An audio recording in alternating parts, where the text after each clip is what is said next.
Hello friends, and welcome back to the Hall of Craft!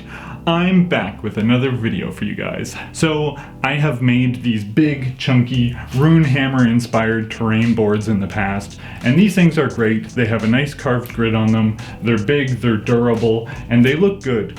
We love Runehammer here, and he has brought a lot to the community with this idea, but I think I can add a little bit more to it and also kind of combine it with some other ideas that I've seen here on YouTube. So my big problem with these boards is that over the years and over my various apartment moves, the corners have gotten quite dinged up and the XPS foam underneath gets exposed quite easily, kind of compromising your paint job, and that's just to do with the fact that they have these really vulnerable corners to them. So I figured that one thing I could do to instantly upgrade the quality of the Runehammer boards is to kind of smush them together and combine them with Professor Dungeon Master's Ultimate Dungeon Terrain, little dungeon pizza as it's known in the community, method. I think I can kind of combine those two things to create some much nicer and much more reliable and safe boards for myself. So I think that by combining these two ideas and doing it now as the Alistair of the future, who's a much better crafter than the Alistair of the past,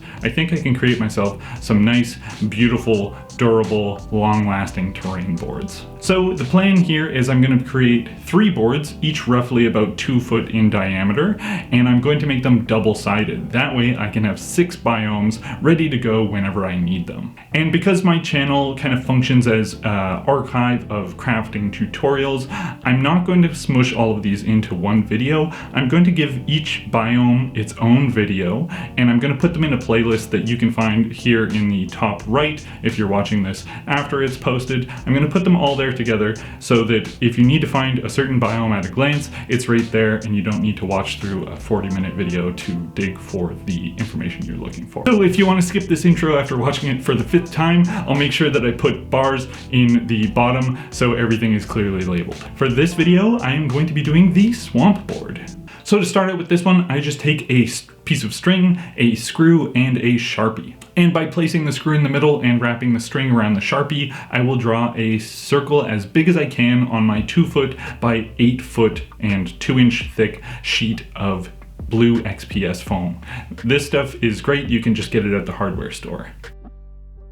And so one of the awesome things about the Runehammer terrain is that it is 2 inches thick, and this foam facilitates that.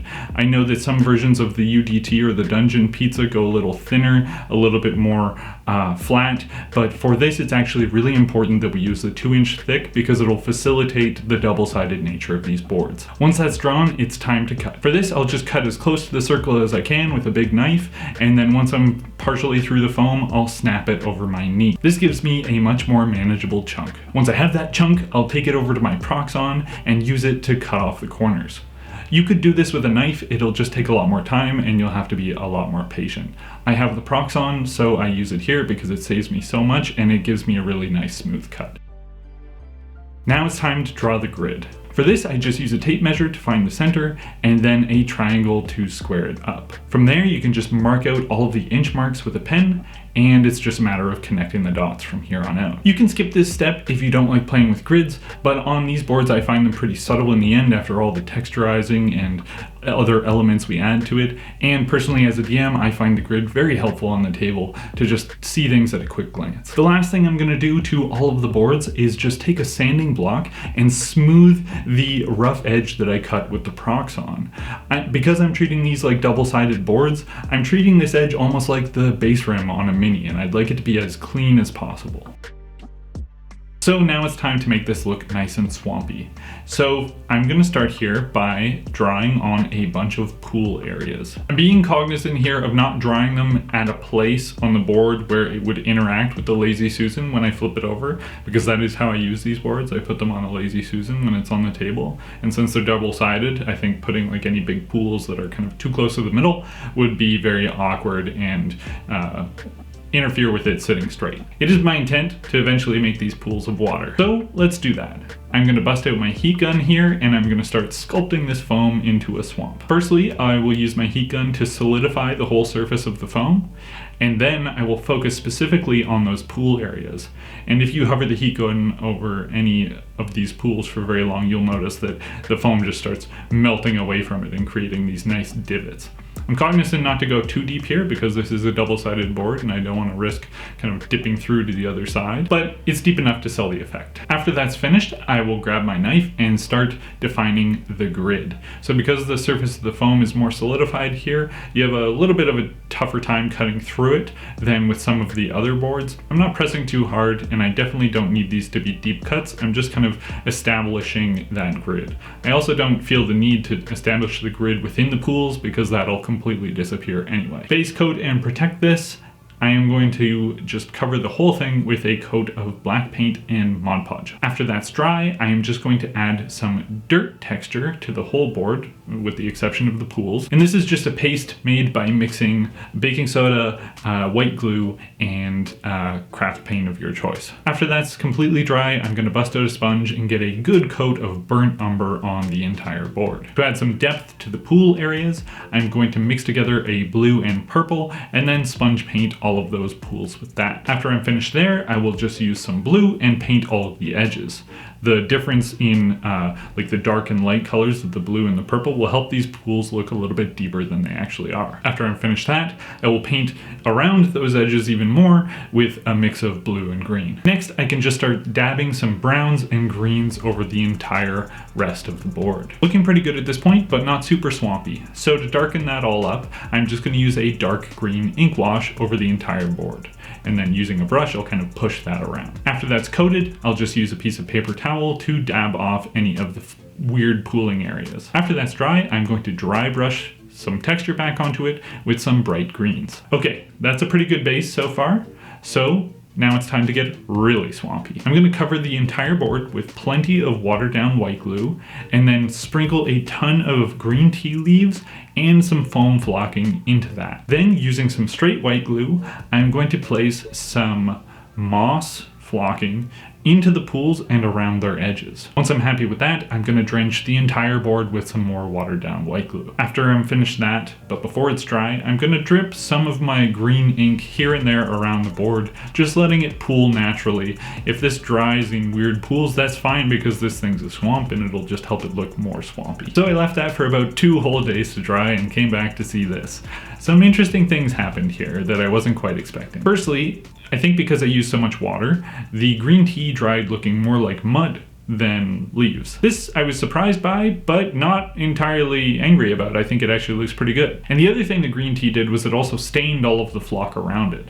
So all of the flock that's kind of within the vicinity of a good amount of green tea kind of dried in more of like a greenish yellow brown color instead of like the bright green that it was when it got applied. The only thing I wasn't super happy about was a lot of my glue dried kind of like with a chalky white, and that's not really a tone that I felt added a lot of value here. So we're gonna find a way to fix that. I started by dry brushing some dark green over the areas of green tea. Then I added a dark brown wash over the entire board. After that was dry, I decided I'd just go crazy with the flock. Using straight white glue in a bunch of areas over the entire board, I added a ton more of my green foam flock. After that was completely dry, I brushed off all the excess. And using more white glue, I added a bunch more green tea leaves to add texture within those areas of the flock. I then drenched all of those flock areas with more watered down white glue and gave a few of them some more green ink drips. It looked quite good when dry, nice and significantly swampy. Now it is time to add the actual water to this swamp. For this I decided to use a 2-part epoxy resin. This stuff I find can be pretty intimidating for myself and based on kind of the internet's reaction to it,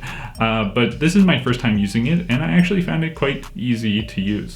I think it's just because it's so expensive that people don't want to waste their money and mess it up, but maybe it's just because I'm working on a swamp but it just felt like I couldn't possibly mess this up. So I just mix it up equal parts in these cups and then pour it into the pools. I also added a tiny bit of teal ink to this while mixing it so that it would add a little bit more depth to the water and not look so crystal clear. Normally I think people are pretty concerned about getting bubbles in the resin when pouring, so they pour from a high distance and they use all kinds of tricks like tapping it and stuff to get the bubbles out.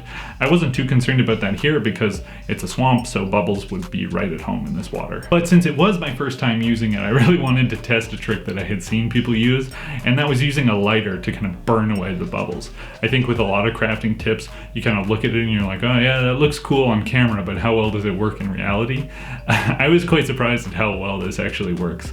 There's a ton of bubbles in that resin right after you pour it, and the second the lighter turns on, they all just like pop and vanish. So if you want crystal clear water and you haven't done this before, just make sure you have a lighter on hand because it does a lot of work for you. Once my resin was completely cured, I came back with some gloss Mod Podge and used that to stipple on some texture to the surface of the water. While that was drying, I also stippled some gloss varnish over the entire surface of the rest of the board. This will do two great things for us. It'll protect the coat and seal it in for gameplay. It'll also make it look nice and glossy and wet and swampy. The last thing you need to do to this board is just repaint that rim with more black paint and Mod Podge just to clean up any areas that kind of got touched while working on it. Just make sure that it's a nice black rim. The Mod Podge will also help kind of like protect it a little bit better and smooth it out a little bit more. And with that, it's finished. Let's take a look at how it turned out.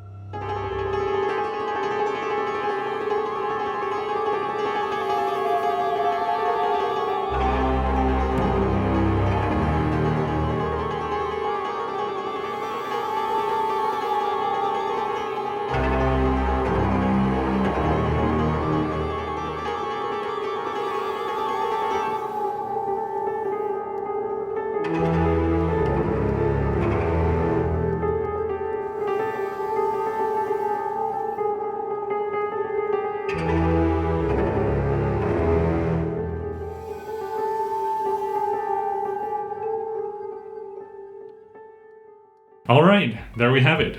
Double-sided terrain boards. Thank you so much for watching. I really hope you enjoyed this video. A bit more of a simpler one than I've been doing lately, but sometimes it's nice to go back to the basics, and for me personally, it just feels good to have a nice staple in my collection that I know I can rely on. If you'd like to check out all of these other terrain board building videos, I will put a link to the playlist in the top right. I also have plenty of other terrain crafting and miniature painting videos that you can check out while you wait for the next one. Again, thank you so much for watching, and I will see you in the next video. Have a good week, everyone.